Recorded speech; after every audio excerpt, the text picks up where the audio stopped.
Welcome to Florida's Namesake. We're so glad that you're here. I hope that you can hear us. We'll be talking somewhat quietly as once again we're in the library where we record some of our videos. Today we're going to share our personal journey with illness as a homeless family.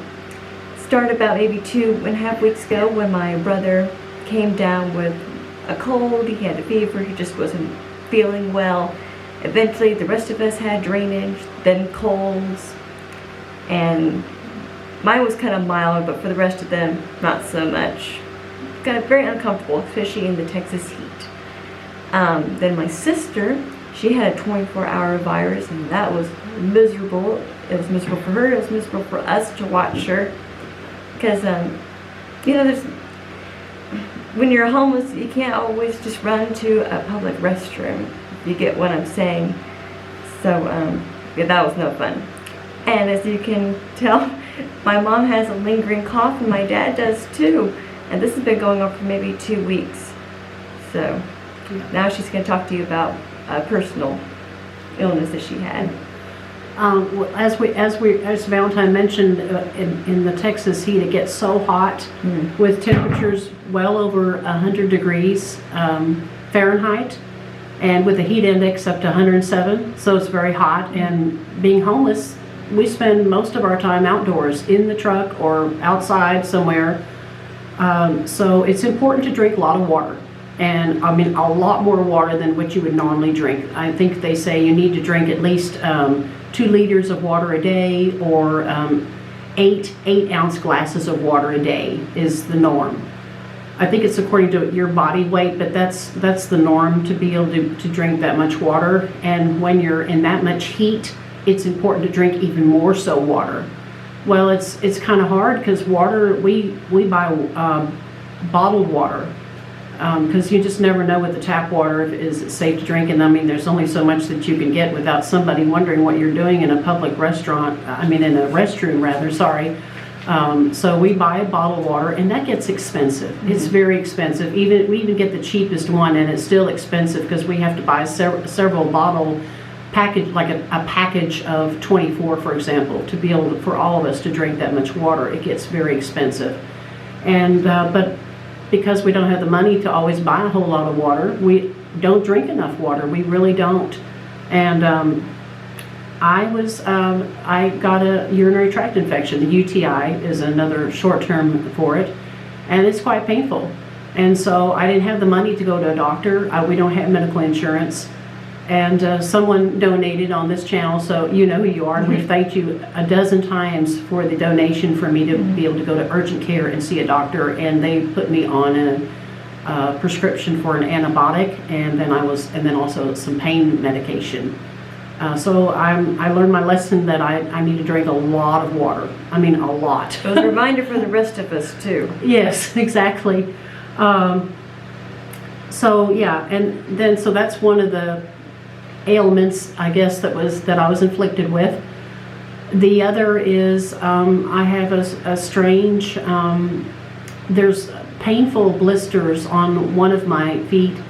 My foot is burning all the time. It feels like it's on fire. It really does. It feels like I'm in the sun, and the sun is scorching my foot, and it's not even out in the open like that. So I don't know what that's all about. And we're talking huge blisters and painful. There's no itching. I thought it was athlete's foot, because we do shower at public gyms or YMCA's, but we're careful to wear flip-flops or water shoes in the shower. So I don't think it's athlete's foot. It's not itching, it's just burning. And then when it peels and the new skin underneath it really hurts a lot. I don't know what it is. I'll have to see a doctor about that. But in order to see a doctor, you have to go on a waiting list. Like I said, we don't have medical insurance, the traditional medical insurance that you would get from a job, because 2 of our family members work part-time, and they don't qualify for full-time for an insurance of any kind. And we don't qualify for Medicaid. Medicaid, which is for those of you who are watching from overseas, that's government issued, and the government has gotten kind of how do I say, strict. They used to be very lenient, and they used to hand out free insurance for everybody you can imagine. But I think too many people took advantage of the system, and now they've put their foot down on that, and not everybody qualifies for Medicaid. We don't qualify for Medicaid. My son has a children's, like a CHIP program up until the age of 18, which he's 18, so when he turns 19, he won't be able to get that anymore. But he has a medical insurance that covers everything from vision to dental, you name it, the whole thing. But the rest of the family, we don't qualify for that. So we have to go to find programs that support or help rather the people that are in poverty, such as us. But there's waiting lists. We're talking several months out to even be accepted as a patient. So if I came in there with an urgency that I needed to be seen for something, too bad. If you're not a patient there, you can't be seen. Now I know I could probably go to the hospital, but again, we're going to have bills that we can't pay. We're talking in the hundreds of dollars. It's kind of stressful in that situation. So right now, and then they're also picky. Those programs, they want to see everything about you. They want to know everything about you. They want to see your driver's license or a photo ID, of course. They want to see a proof that you live within the county that we're residing in. And proof, what I mean by proof is they want to see a bill of some sort that's coming to your house, like a water bill, electricity bill. Well, we don't have a house. We don't have those luxuries. So we have no proof that we live within this county. We're just going to have to tell them we're homeless and we live in our truck. And the truck goes wherever we need to go for the day, whether it's a grocery store to get something to eat, or we're taking somebody to work. We're moving around a lot.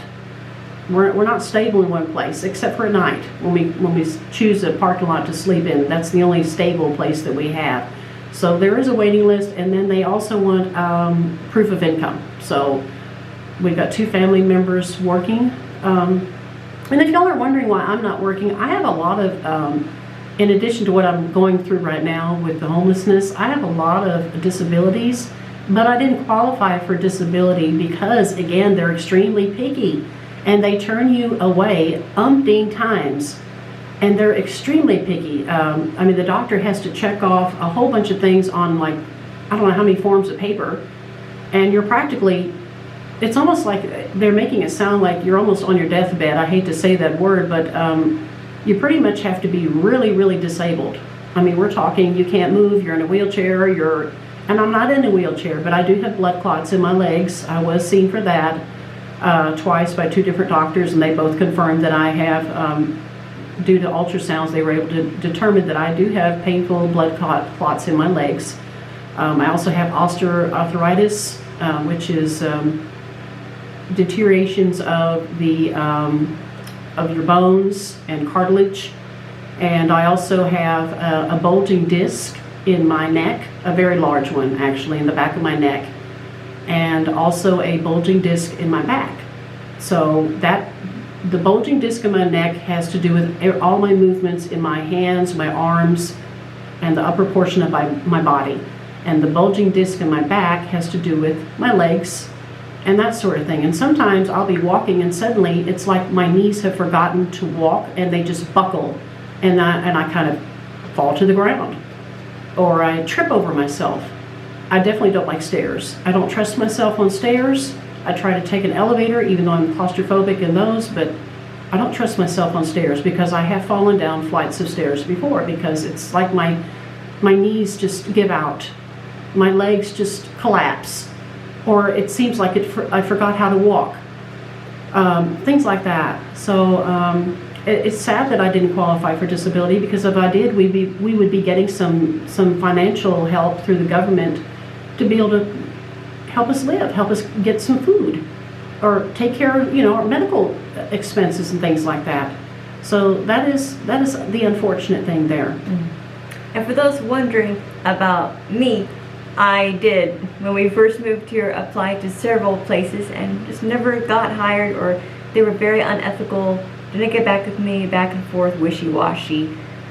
So But you know, God is sovereign, and He knew what was going to happen, and for whatever reason, we just couldn't get jobs.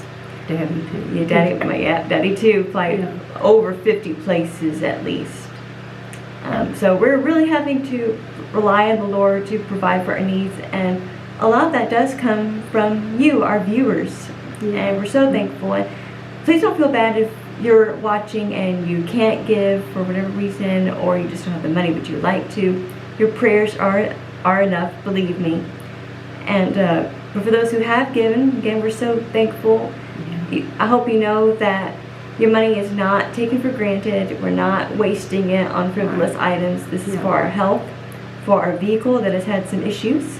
Food, big time, yes. So thank you so much for your donations and your prayers. And we hope that you enjoyed this video. And please give a like, subscribe, and click that notification bell so you don't miss any future videos. And we hope that you have a blessed day. Goodbye. Bye-bye.